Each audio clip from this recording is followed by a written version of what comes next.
Hello everyone, जय हिंद, वंदे मातरम। स्वागत है आप सभी का हमारा आज की इस वीडियो में। मैं हूं गौरव सर और यह है आपका अपना चैनल जिसका नाम है फिजिक्स क्लास बाय गौरव सर। तो डियर, बिना देर के हुए करते हैं हम आज का वीडियो स्टार्ट। भौतिक विज्ञान क्लास 12 चैप्टर नंबर 5, नाम है चैप्टर का electric conduction and Ohm's law. Okay, और आज जो हम कराने वाले हैं डियर, इसमें विद्युत धारा की दिशा बताएंगे कि किसी भी परिपथ में विद्युत धारा की दिशा को कैसे ज्ञात किया जा सकता है और कैसे पता लगाया जा सकता है कि किसी भी सर्किट अर्थात परिपथ में विद्युत धारा किस दिशा में प्रवाहित हो रही है। ठीक है, फिर इसके बाद हम बताएंगे धारा घनत्व यानी कि करंट डेंसिटी। ओके, तो देखिए डियर, मैंने आपको इससे पिछले वीडियो में विद्युत धारा की परिभाषा और उसका सूत्र, ठीक है, मात्रक, ये सारी चीज़ें हमने आपको बताई थी पिछले वीडियो में। और आज देखिए हम बताएंगे विद्युत धारा की दिशा। वैसे मैंने आपको बताया था, पिछले वीडियो में बताया था, विद्युत धारा एक अदिश राशि होती है, उसकी कोई दिशा नहीं होती है। ठीक है, लेकिन परिपथ में जब धारा प्रवाहित होती है तो किसी एक दिशा में प्रवाहित हो रही होती है। ठीक है, तो यहाँ हम धारा की दिशा ज्ञात करेंगे। विद्युत धारा एक अदिश राशि है, उसकी कोई दिशा नहीं होती है, परिमाण होता है बट उसकी निश्चित डायरेक्शन नहीं होती है। ठीक है, ये जो होती है डियर, ये अदिश नियमों को फॉलो करती है, इसीलिए ये अदिश राशि होती है।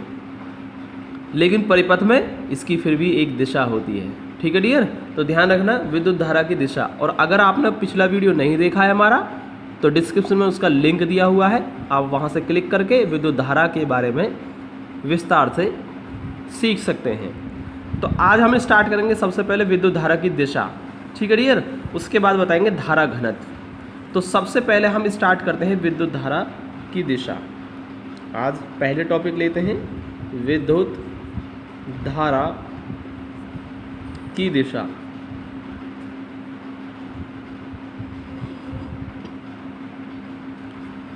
तो डियर, यहाँ हम विद्युत धारा की दिशा दो तरीके से ज्ञात कर सकते हैं किसी परिपथ के अंदर। या तो इलेक्ट्रॉनों के प्रवाह का अध्ययन करके भी हम बता सकते हैं कि इलेक्ट्रॉन अर्थात नेगेटिव चार्ज, या हम कह सकते हैं कि ऋणावेश किस दिशा में प्रवाहित हो रहा है, क्योंकि इलेक्ट्रॉन पर ऋणावेश होता है और प्रोटॉन्स पर धनावेश होता है। ठीक है, ऋणावेश और धनावेश, इन दोनों की जो दिशाएं होती हैं किसी परिपथ में, वो एक दूसरे के विपरीत होती है। अगर एक दिशा में इलेक्ट्रॉन यानी कि ऋणावेश प्रवाहित हो रहा होगा, तो ठीक उसके विपरीत दिशा में धनावेश प्रवाहित हो रहा होगा। अर्थात ऋणावेश और धनावेश दोनों की दिशाएं एक दूसरे के सदैव विपरीत होती हैं। तो हम दो तरीके से किसी परिपथ में प्रवाहित धारा की दिशा को ज्ञात कर सकते हैं, या तो ऋणावेश अर्थात इलेक्ट्रॉन के प्रवाह की दिशा को देखकर, या फिर धनावेश अर्थात प्रोटॉनों की प्रवाह की दिशा को देखकर। ठीक है, तो दो तरीके से धारा की दिशा ज्ञात कर सकते हैं। तो उसके लिए मैं आपको सबसे पहले एक फिगर आपके सामने बनाने वाला हूँ, उसके माध्यम से समझाएंगे। ठीक है, तो देखिए, तो डियर, मैंने यहाँ पर एक छोटी सी फिगर बनाई है। ये जो आपको दिखाई दे रहा है सिलेंड्रिकुलर शेप में, लंबवृत्तीय बेलन के जो शेप में दिखाई दे रहा है आपको, ये है आपका चालक। क्या है डियर, मैं लिख देता हूँ इसको, ये चालक है। इस चालक के अंदर देखिए इलेक्ट्रॉन्स भी होंगे और प्रोटॉन्स भी होंगे। तो मैंने यहाँ पर इलेक्ट्रॉन्स को दिखाया है।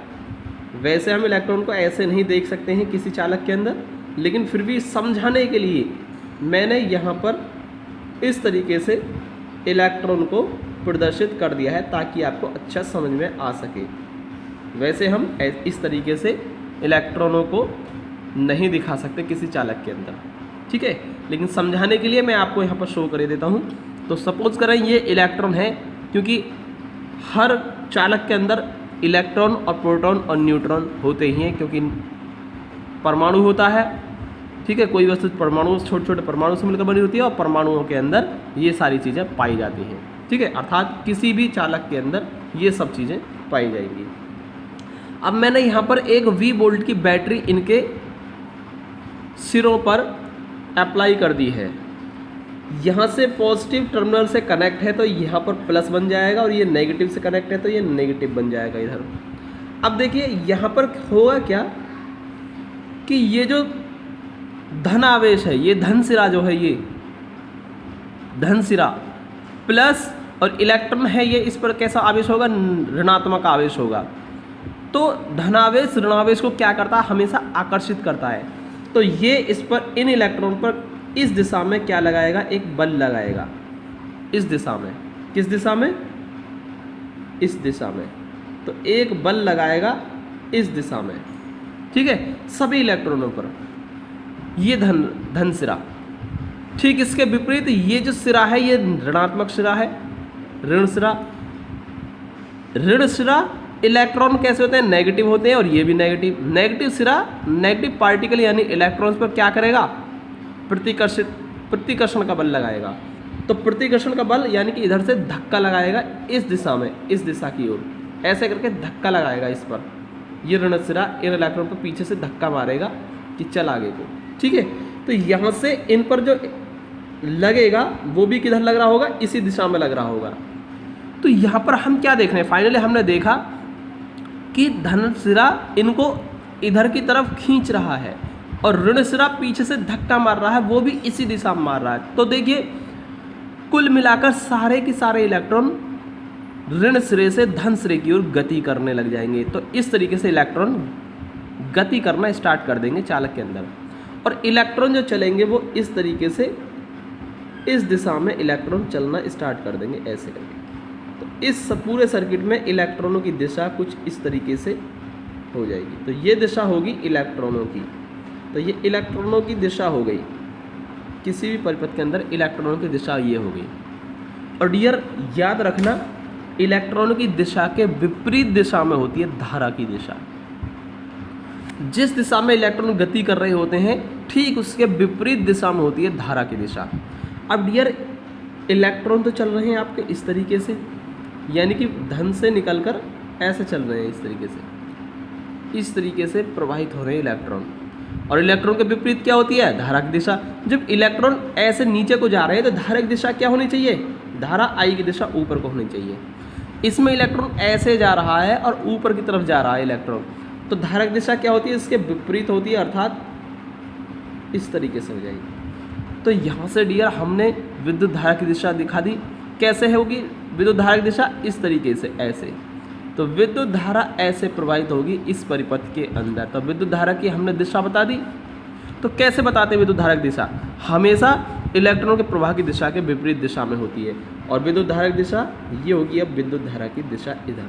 तो प्लस से माइनस सिरे की तरफ विद्युत धारा की दिशा किसी चालक के अंदर होती है। या कह सकते हैं कि इलेक्ट्रॉन ऐसे प्रवाहित हो रहा है, तो मैंने बताया कि जो प्रोटॉन्स होते हैं उनके प्रवाह की दिशा क्या होती है, इलेक्ट्रॉन के विपरीत। तो इलेक्ट्रॉन ऐसे जा रहा था, तो धन आवेश कैसे प्रवाहित हो रहा होगा, ऐसे करके। तो धन आवेश की ही दिशा में क्या है, विद्युत धारा की दिशा है। तो डियर ध्यान रखना, धन आवेश की दिशा में ही विद्युत धारा की दिशा होती है, परंतु इलेक्ट्रॉनों के दिशा के विपरीत दिशा में धारा की दिशा होती है। तो दोनों ही चीज़ें आप याद रखेंगे, ठीक है। इलेक्ट्रॉनों के प्रवाह की या ऋणावेश के प्रवाह की दिशा के विपरीत होती है धारा की दिशा, या फिर कह सकते हैं कि धनावेश के प्रवाह की दिशा में ही विद्युत धारा की दिशा होती है। तो यहाँ से क्लियर हो गया होगा विद्युत धारा की दिशा डियर। तो चलते हैं हम आगे अगले टॉपिक की तरफ, वो है हमारा धारा घनत्व। अब हम बात करेंगे धारा घनत्व की। क्या है धारा घनत्व? कल हमने आपको विद्युत धारा बताई थी, तो जब आपने विद्युत धारा समझी है तो विद्युत धारा घनत्व भी आप समझ जाएंगे। अगर आपने विद्युत धारा को नहीं समझा है तो डिस्क्रिप्शन में उसका लिंक है, आप वहाँ से क्लिक करके भी देख सकते हैं। डियर यहाँ पर जो विद्युत धारा घनत्व होता है उसे हम जे से प्रदर्शित करते हैं। किससे करते हैं? जे से प्रदर्शित करते हैं। धारा घनत्व जो होता है उसे जे से प्रदर्शित करते हैं। और किसके बराबर होता है? हमेशा किसी चालक में प्रवाहित धारा तथा चालक के क्रॉस सेक्शन एरिया के अनुपात के बराबर होता है। तो ये होता है धारा घनत्व, ठीक है। धारा घनत्व जे क्या होता है? I/A, अर्थात क्या है, ये विद्युत धारा है और ये क्या है? अनुप्रस्थ काट का क्षेत्रफल। किसी भी चालक के अंदर किसी बिंदु पर धारा घनत्व J, उस बिंदु पर धारा के मान तथा अनुप्रस्थ काट के क्षेत्रफल के अनुपात के बराबर होता है। ठीक है डियर, तो ये होती है इसकी परिभाषा। और एक परिभाषा और हो जाएगी इसकी, मैं लिख दूंगा परिभाषा भी, घबराए नहीं आप। एक परिभाषा और हो सकती है कि यदि हमने एक काम कर दिया, यदि क्रॉस सेक्शन एरिया ए को हमने ले लिया 1 मीटर स्क्वायर, तो फिर यहाँ से क्या हो जाएगा, तो J बराबर आ जाएगा I, यानी कि क्या हो गया, J बराबर I का मतलब क्या हो गया कि धारा घनत्व धारा के बराबर है। कब, यदि हमने चालक का एकांक अनुप्रस्थ काट का क्षेत्रफल लिया है तो एकांक अनुप्रस्थ काट के क्षेत्रफल के किसी बिंदु से किसी बिंदु पर विद्युत धारा घनत्व J उस बिंदु पर धारा के मान के बराबर होता है। तो ये है इसकी दूसरी परिभाषा, और मैं इस परिभाषा को लिख देता हूँ डियर ऊपर। तो डियर यहाँ पर मैंने परिभाषा लिख दी है, साथ के साथ मैं इसलिए नहीं लिखता हूँ डियर क्योंकि वीडियो थोड़ा लंबा हो जाता है। ठीक है, तो वीडियो लंबा ना हो जाए इसलिए मैं साथ के साथ नहीं लिखता हूँ। देखिए, समझ में आने की पूरी गारंटी है, समझ में आ जाएगा, लिखाई तो है, समझा तो मैं आपको रहा हूँ। किसी चालक में किसी निश्चित बिंदु पर एकांक अनुप्रस्थ काट के, देखिए मैंने लिखा है एकांक अनुप्रस्थ काट, ये जो ए है ना, ये एकांक अनुप्रस्थ काट का क्षेत्रफल हो गया।